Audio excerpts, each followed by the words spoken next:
প্রধান উপদেষ্টা ডক্টর মোহাম্মদ ইউনুসকে চিঠি লিখেছেন জাতিসংঘ মহাসচিব অ্যান্টোনিও গুতেরেস।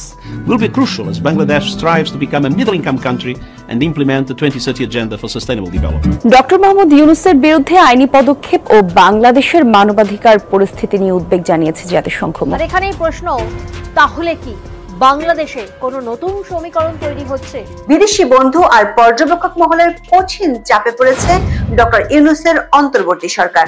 সেসব বন্ধু যারা ইউনুস সরকারকে 8 আগস্টের পর বিনা বাক্য ব্যয়ে সমর্থনের ঘোষণা দিয়েছিল, মাত্র 100 দিনের মাথায় পরিস্থিতির নাটকীয় মোড় নিয়েছে। হেই ভিউয়ার্স, আসসালামু আলাইকুম। সবাই কেমন আছেন? আশা করতেছি আপনারা অনেক ভালো আছেন। তো ভিউয়ার্স, আজকের এই নিউজটি অনেক গুরুত্বপূর্ণ হতে চলেছে, ঠিক আছে? তো ভিউয়ার্স, আজকের এই নিউজটি না টেনে সম্পূর্ণ দেখতে থাকেন। তো ভিউয়ার্স, চলেন বেশি কথা না বলে ভিডিওতে চলে যাই। আর হ্যাঁ, আমাদের চ্যানেলে যদি নতুন দর্শক হয়ে থাকেন তাহলে অবশ্যই চ্যানেলটিকে সাবস্ক্রাইব করে নেবেন। বিদেশি বন্ধু আর পর্যবেক্ষক মহলের কঠিন চাপে পড়েছে ডক্টর ইউনুসের অন্তর্বর্তী সরকার। সেসব বন্ধু যারা ইউনুস সরকারকে 8 আগস্টের পর বিনা বাক্য ব্যয়ে সমর্থনের ঘোষণা দিয়েছিল, মাত্র 100 দিনের মাথায় পরিস্থিতির নাটকীয় মোড় নিয়েছে। দেশের ভেতরে নানামুখী চাপের সাথে এখন যোগ হয়েছে বিদেশি বন্ধুদের চাপ। আমাদের বিশ্লেষণ হলো 5টি সুনির্দিষ্ট কারণে বিদেশি বন্ধু দেশ এবং আন্তর্জাতিক পর্যবেক্ষক সংস্থাগুলো থেকে অন্তর্বর্তী সরকারের উপর চাপ বাড়ছে। চলুন যাওয়া যাক বিশ্লেষণ। শেখ হাসিনা সরকারের পতনের পর 8 আগস্ট দায়িত্ব নিয়েছিল ডক্টর মোহাম্মদ ইউনুসের অন্তর্বর্তী সরকার। দায়িত্ব নেওয়ার পরপরই বিশ্বের পরাশক্তিগুলোর পাশাপাশি বিদেশি রাষ্ট্রগুলো ঘটা করে বলেছিল ডক্টর ইউনুসের সরকারের সাথে কাজ করতে মুখিয়ে অন্তর্বর্তী সরকারকে সব ধরনের সাহায্য করতে চাই। বিশেষ করে সেপ্টেম্বরে জাতিসংঘের সাধারণ পরিষদের অধিবেশনে গিয়ে সাইডলাইন বৈঠকগুলোতে প্রধান উপদেষ্টা বিদেশি অনেক রাষ্ট্রের কাছ থেকে নানা ধরনের প্রতিশ্রুতি পেয়েছিলেন। তারপর দেশের অস্থিতিশীল পরিস্থিতি নিয়ন্ত্রণে আনতে পারেনি সরকার। গণমাধ্যমগুলোর খবর হলো 100 দিনে মানুষের প্রত্যাশা পূরণের ধারে কাছেও নেই সরকার। এমন পরিস্থিতিতে বিদেশি বন্ধু রাষ্ট্র, দাতা গোষ্ঠী ও আন্তর্জাতিক পর্যবেক্ষক সংস্থাগুলো ইউনুস সরকারের কর্মকাণ্ডে শুধু উদ্বেগই জানায়নি, বরং ইউনুস সরকারের কাছে তারা কি চায় সেটিও স্পষ্ট করে বলে দিয়ে সংস্থাগুলোর রিপোর্ট এবং বিদেশি রাষ্ট্রের প্রতিক্রিয়াগুলো বিশ্লেষণ করলে 5টি কারণ খুঁজে পেয়েছি। প্রথম কারণ হলো আইন শৃঙ্খলা পরিস্থিতির অবনতি। 5 আগস্ট শেখ হাসিনা সরকারের পতনের পর বিনা বিচারে পিটিএ, হত্যা ও নির্যাতনের ঘটনাগুলোকে শুরুর দিকে সরকার মানুষের পুঞ্জীভূত ক্ষোভের বহিঃপ্রকাশ বলে দাবি করেছিল। কিন্তু 3 মাসেরও বেশি সময় পার হলো এ ধরনের ঘটনা পুরোপুরি বন্ধ হয়নি।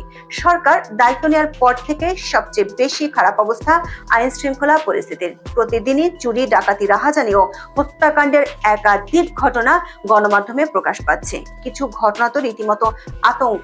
উল্টো 5 থেকে 8 আগস্টের ঘটনায় স্বরাষ্ট্র মন্ত্রণালয়ের দায় মুক্তির নোটিশ বিদেশিদের কাছে ভিন্ন বার্তা পৌঁছে দেয়। এমন পরিস্থিতিতে চিন্তিত বিদেশি বন্ধুদের দাতা সংস্থাগুলো। সবচেয়ে বড় বন্ধু রাষ্ট্র যুক্তরাষ্ট্র গত 11 সেপ্টেম্বর বাংলাদেশে যুক্তরাষ্ট্রের নাগরিকদের জন্য ভ্রমণে লেভেল 3 নিষেধাজ্ঞা দেয়। যুক্তরাষ্ট্র ও যুক্তরাজ্য দুই দেশই কোনোভাবে পার্বত্য চট্টগ্রাম এলাকায় না যাওয়ার নিষেধাজ্ঞা দিয়েছে। দাতা সংস্থাগুলো একইভাবে তাদের কর্মীদের সতর্ক করেছে। এমন পরিস্থিতিতে অনেক দাতা সংস্থা তাদের বিভিন্ন প্রজেক্টের কাজ সীমিত করতে বাধ্য হয়েছে। বাইরে আন্তর্জাতিক নিরাপত্তা নিয়ে কাজ করে এমন বেশ কিছু সংস্থা ইতিমধ্যে বাংলাদেশের জঙ্গিদের জেল থেকে পালিয়ে যাওয়া এবং থানা থেকে লুট হওয়া অস্ত্রগুলো উদ্ধার না হওয়ার বিষয়ে আশঙ্কার কথা জানিয়েছে। দ্বিতীয় কারণ হলো সংখ্যালঘুদের উপর নির্যাতন। বাংলাদেশের সংখ্যালঘু সম্প্রদায়, বিশেষ করে হিন্দুদের উপর নির্যাতনের বেশ কিছু অভিযোগ গণমাধ্যমে প্রকাশিত হয়েছিল। তো সরকার থেকে এগুলোকে আওয়ামী লীগের উপর ক্ষোভ বলে মন্তব্য করা হয়েছিল। কিন্তু বিভিন্ন মানবাধিকার সংস্থাগুলোর রিপোর্টে সংখ্যালঘুদের উপর নির্যাতনের চিত্র উঠে এসেছে। তৃতীয় কারণ হচ্ছে সাংবাদিক হয়রানি ও গণমাধ্যমের স্বাধীনতা। ফরমাইশি মামলায় গ্রেফতার, গণহারে রাজনৈতিক প্রতিপক্ষ বিবেচনায় সাংবাদিকদের এক্রিডিটেশন কার্ড বাতিল সহ নানা ঘটনায় আন্তর্জাতিক সংস্থা, বিশেষ করে যারা গণমাধ্যমের স্বাধীনতা নিয়ে কাজ করে, তারা ইউনুস সরকারের কাছে প্রতিবাদ জানিয়েছে। সংখ্যালঘু নির্যাতনের পাশাপাশি গণমাধ্যম, বিশেষ করে সাংবাদিকদের উপর চাপের ঘটনাগুলো আন্তর্জাতিক মানবাধিকার সংস্থাগুলোর পক্ষ থেকে ইউনুস সরকারের উপর চাপ বাড়াচ্ছে। সবশেষ বর্তমান সরকারের আমলে বিচার বহির্ভূত হত্যাকাণ্ড নিয়ে বাংলাদেশের মানবাধিকার সংস্থা অধিকারের একটি রিপোর্ট আন্তর্জাতিক সংস্থাগুলোকে ভাবিয়ে তুলেছে। চতুর্থ কারণ হচ্ছে রাজনৈতিক দলকে নিষিদ্ধ করা। আওয়ামী লীগ সহ বেশ কিছু রাজনৈতিক দলকে নিষিদ্ধের রব উঠেছিল বৈষম্য বিরোধী ছাত্র আন্দোলনের নেতাদের কাছ থেকে। শুধু নিষিদ্ধ ঘোষণার দাবি নয়, জাতীয় পার্টির অফিসে আগুনও দেয়। নিউজ অ্যানালাইসিস বাই কাজী রুনা জানতে পেরেছে, বিশ্ব পরাশক্তির একটি দেশের কলকাতার কনসুলেট অফিসে বিষয়টি নিয়ে বেশ কয়েকটি দেশের প্রতিনিধিদের বৈঠক হয়। সেই বৈঠকে বিষয়টি নিয়ে গভীর উদ্বেগ জানানো হয়। সেখান থেকে সিদ্ধান্ত হয় বিষয়টি নিয়ে বাড়াবাড়ি না করতে ডক্টর ইউনূস সরকারকে জানিয়ে দেওয়া হবে। তারই প্রেক্ষিতে 17 নভেম্বর যুক্তরাজ্যের ভারত প্রশান্ত মহাসাগর বিষয়ক প্রতিমন্ত্রী ক্যাথরিন ওয়েস্ট প্রধান উপদেষ্টা ডক্টর ইউনূসের সাক্ষাতে যুক্তরাজ্যের মনোভাবের কথা জানিয়ে দিয়েছে। আন্তর্জাতিক ক্রাইসিস গ্রুপ বা আইসিজি আ নিউ এরা in Bangladesh the first 100 days of reform শীর্ষক প্রতিবেদনে বলেছে, ডক্টর ইউনূস সরকার উচিত হবে আওয়ামী লীগকে নিষিদ্ধ করার দাবির বিরোধিতা করা। ট্রাম্পের বিজয়ের পর আওয়ামী লীগ সমর্থকদের উপর হামলার ঘটনার তদন্ত ও বিচারের দাবি জানিয়েছে অ্যামনেস্টি ইন্টারন্যাশনাল। সবশেষ কারণ নির্বাচনের সুনির্দিষ্ট দিনক্ষণ ঘোষণা না করা। দায়িত্ব নেওয়ার পর থেকে ডক্টর ইউনূস সরকারের কাছে প্রত্যাশা ছিল কবে একটি অবাধ, সুষ্ঠু ও নিরপেক্ষ নির্বাচন আয়োজন করা হবে সেই দিনক্ষণ ঘোষণা। ডক্টর ইউনূস নিজে এবং তার দায়িত্বপ্রাপ্ত উপদেষ্টা এর ভার প্রথম দিকে ছাত্রদের উপর, পরে দেশের জনগণের উপর ছেড়ে দেন। পরবর্তীতে সংস্কার কাজ শেষ হলে নির্বাচন হবে বলে জানান। দেশের বাইরে ও ভিতরে বিষয়টি নিয়ে অস্পষ্টতা দেখা দেয়। মানুষের সবচেয়ে আকাঙ্ক্ষার বিষয়টি নিয়ে ইউনূস সরকার এমন অস্পষ্টতায় এবার সরাসরি কামান দাগালেন ব্রিটিশ পররাষ্ট্র প্রতিমন্ত্রী। তিনি বলেছেন, ডক্টর ইউনূস সরকার স্পষ্ট রোডম্যাপের অপেক্ষায় আছে। আইসিজি তাদের রিপোর্টে বলেছে, অন্তর্বর্তী সরকার যদি 18 মাসের মধ্যে নির্বাচন করতে না পারে তাহলে সামরিক হস্তক্ষেপ নেমে আসবে। বন্ধু ও দাতা সংস্থা এবং পর্যবেক্ষকদের এমন ইউটার্ন নেয়ার পেছনে অনুঘটক হিসেবে কাজ করেছে দুটি বিষয়। এক, ট্রাম্পের নির্বাচনের জয়লাভ। 2, ভারতের সঙ্গে সরকারের দূরত্ব। ট্রাম্প ও তার দলের প্রতিপক্ষ ডেমোক্রেটের সাথে ডক্টর ইউনূসের ভালো সম্পর্ক।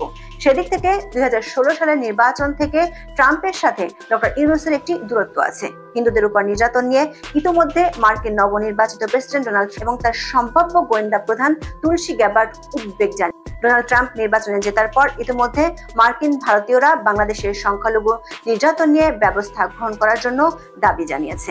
অন্যদিকে তুলসী গ্যাবার্ড সারা বিশ্বে হিন্দুদের অধিকার রক্ষায় বেশ সোচ্চার বলে কথিত আছে।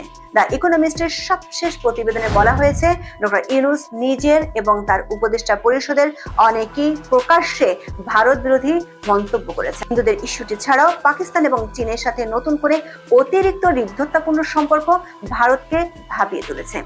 ইকোনমিস্টের রিপোর্টটিতে বলা হয়েছে, মোদি আর ট্রাম্পের সুসম্পর্ক বাংলাদেশ সরকারকে ভোগা। একটি বিষয় পরিষ্কার, পরিস্থিতি জটিল হয়ে যাচ্ছে ডক্টর ইউনূসের সরকারের জন্য। খুব শিগগিরই নির্বাচনের দিনক্ষণ ঘোষণা না করলে আন্তর্জাতিকভাবে অনেক বড় বড় বাধার মুখে পড়তে হতে পারে এই সরকারের। এইটা সে যদি না বুঝতে পারে তাহলে দায়িত্ব নেওয়ার দরকার নাই। অন্তর্বর্তীকালীন সরকার কেন স্বীকার করতেছে না আমরা ব্যর্থ? তারা নিজেদের ব্যর্থতার পরিচয় কেন দিচ্ছে না? এই সরকার পারতেছে না, এইভাবে আমাদের সবকিছু উর্দু করতেছে। উপদেষ্টা পদত্যাগ দাবি, কারণ হচ্ছে ওনার প্রতি আমাদের সবার আশা ছিল যে উনি সব মানুষের অধিকার নিরাপত্তার রক্ষাতে উনি কাজ করবেন। কিন্তু দুঃখ এবং পরিতাপের বিষয় যে আমরা দেখতে পাচ্ছি ইন্টারিম সরকার মূলত এক গোষ্ঠীর এবং একক ধর্মবাদী যে রাষ্ট্র রাজনৈতিক দল তাদেরকে উনি প্রমোট করে। ইউনূসের আমি চাই না, হাসিনা যেরকম চালাইছে আইছে হাসিনা আয়ুক, হাসিনার আমলে অনেক উন্নয়ন। তো ভিউয়ার্স, ভিডিওটি এই পর্যন্তই ছিল। ভিডিওটি আপনাদের কাছে কেমন লেগেছে? যদি ভালো লেগে থাকে তাহলে অবশ্যই ভিডিওটিতে একটি লাইক দিবেন, আর চ্যানেলে নতুন হয়ে থাকলে অবশ্যই চ্যানেলটিকে সাবস্ক্রাইব করে নেবেন। সবাইকে অসংখ্য ধন্যবাদ এতক্ষণ আমাদের সময় দেওয়ার জন্য। পরিশেষে সবাইকে বাই।